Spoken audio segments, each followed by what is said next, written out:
Disclaimer. This video is for entertainment purposes only. Do not attempt this at home. Vitiated how-to will not be responsible because you decided to be a cheap ass and not hire a professional. On with the show.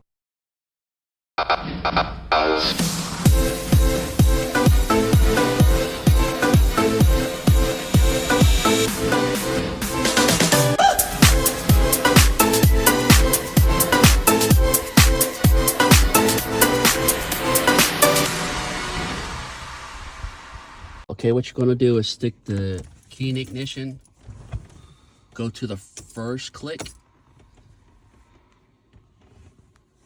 trip screen. to the trip screen, hold on. But what you're going to do, because it didn't come back on, is make sure that brake light's not on. You got to turn the emergency brake off, or you won't be able to get into the workshop mode. Okay, now the phone and OK. This one being first. The phone first and then push the OK.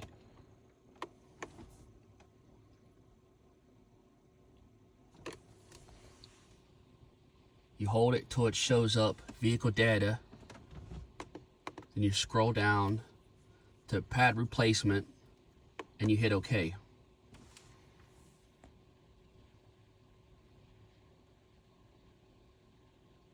Then you hit OK again. And if you listen, then you can hear them move.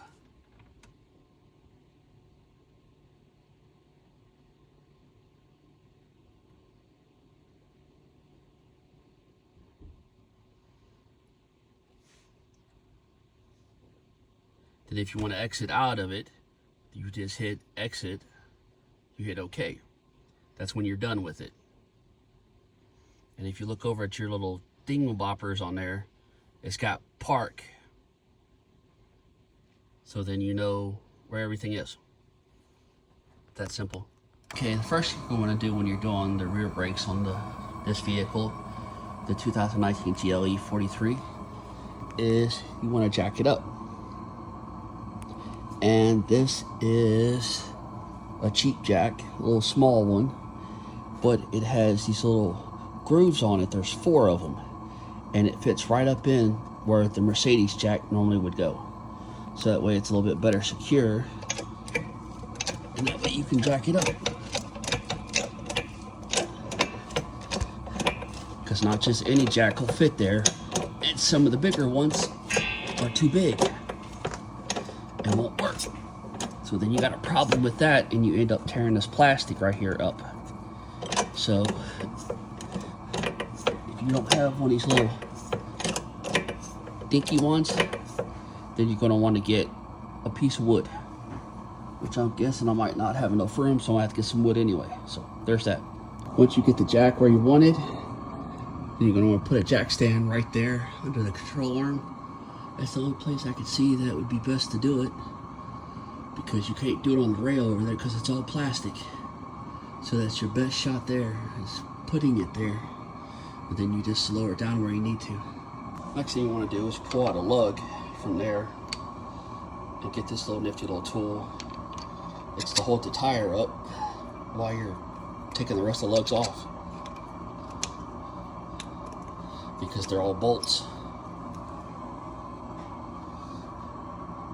So it's plastic, but if you get it seated enough, you'll be all right. What you also want to do is too, because 22s are having balance and everything, know where the valve stem is and put it back exact same position that it was. It's important. Then that way you don't have to get it rebalanced, or sometimes get an alignment. Okay, what next you're going to want to do, this is a 13 millimeter. You're going to need something to hold that nut with, and it's not 13. It's not even 18. I just used a pair of pliers, because once you break it kind of loose, then it's all right. Then you're going to want to pull both of them out. Once you get them out, we'll go on to the next step. Okay, take notice at the pads. because they are somewhat directional.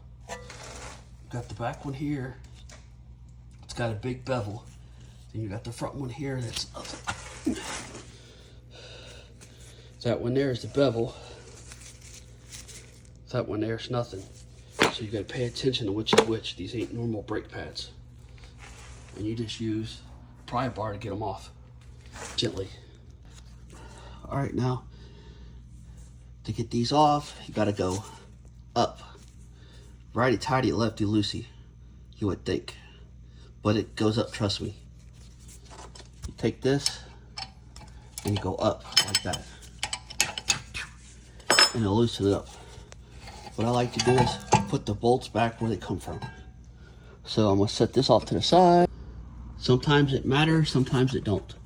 It just depends on the metal. So I just do it from a habit because I've learned in the past. Next thing you want to do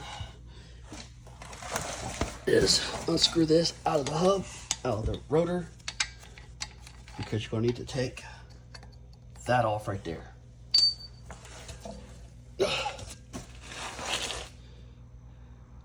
And of course it's a fucking Torx. Goddamn fucking Torx. Fuck. I can't really see what it is. I think it's a Torx 11. It came with my kit. So I think that's what it is. It's getting it off, so it is what it is. I think the new one's a Allen wrench, but I'll let you know. Well, before I misstep, before you take that out, put one of your lugs back in.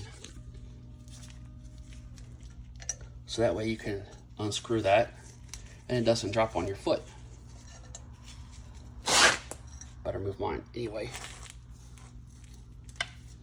Keep that screw handy just in case. And what you're going to need to do, because this looks like it came off easy, but believe me, I beat the hell out of it. Right there is a screw. Oh, of course.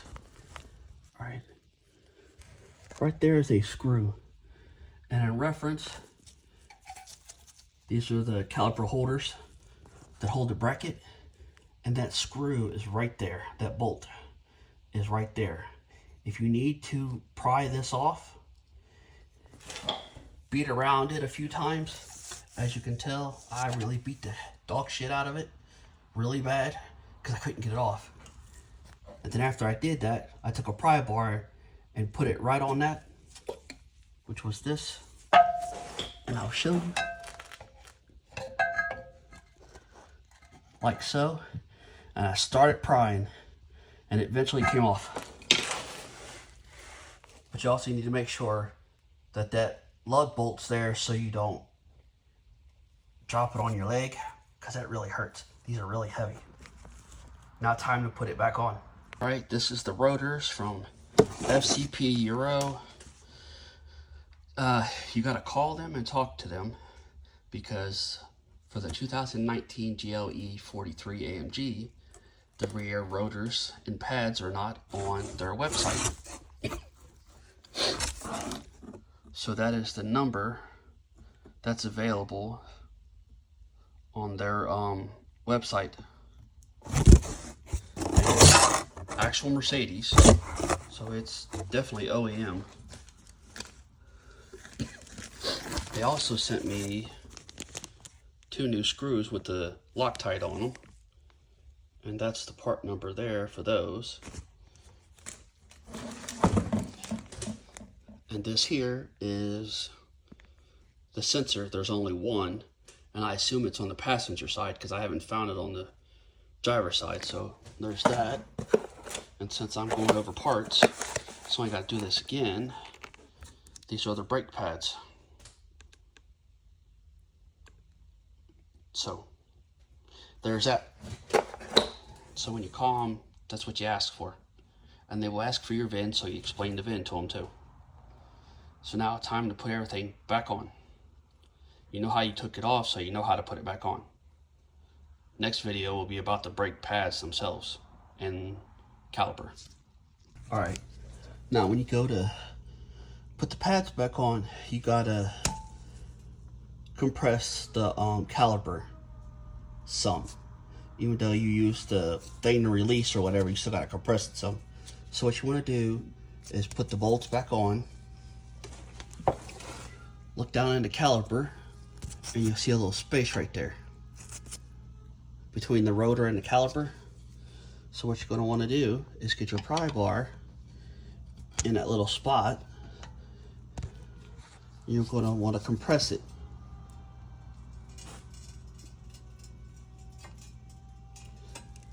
Okay.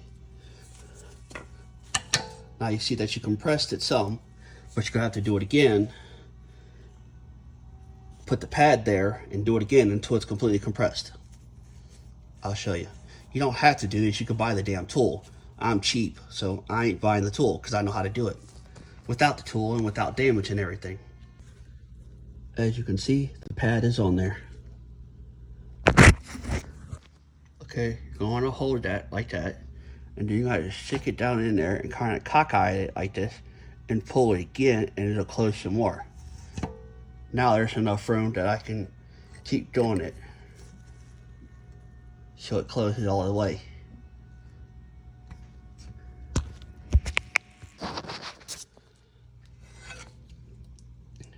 And now you can see that it's fully compressed. And you didn't have to spend $20 on the tool. You can be a cheap ass and just do like I did. But just make sure you don't pull too hard and make the car fall. So there's that. Now you put the pads on. The bolts had Loctite on them, so you're supposed to put Loctite back on them before you put them in. And then as you can see, the job is done. Now I got the other side to do. Well, I probably should have explained about the clips too. The clips are real easy. Same way you took them off, same way you put them back on. Same way you took the pads off, it's the same way you put them back on.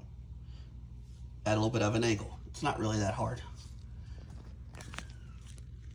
Update on the Nittos 420 VT, I think they are. This is the back tire. As you can see, it's flush with the wear mark. If you look in the front of it, it looks like, okay, there's a wear mark. Looks like there's a lot to it. Looks like you got about 3,000 or 4,000 more miles on it, but looking back here, it's right on the wear mark, but it's not to the baldness of the tire yet. And it's got a little bit of bumps here and there that you can feel, but that's notorious for Nittos on Mercedes because it wears out in the back faster than it wears out on the front of the tire because there's not a lot of hills. And this car is designed for sport, so if you don't use it for sport, there's that. So it is what it is. That's the back tire.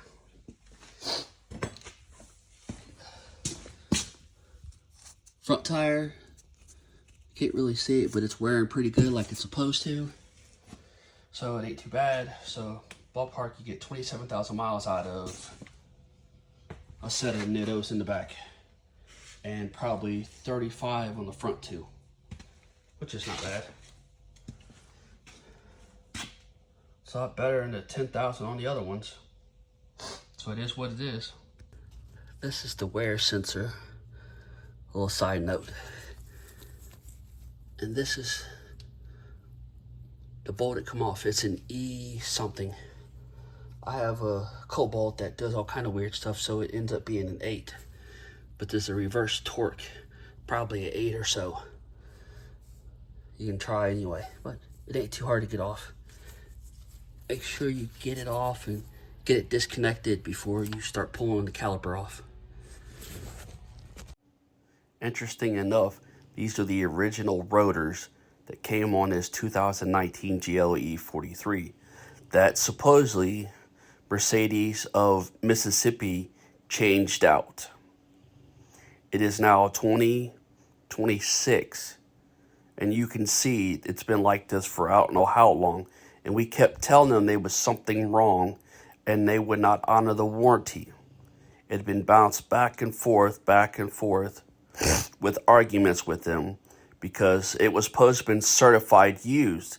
And as you can tell, there's no way in the world those rotors would have been certified used. But that's exactly how that dealership is. All they did was change the pads, not the rotors. Interesting enough.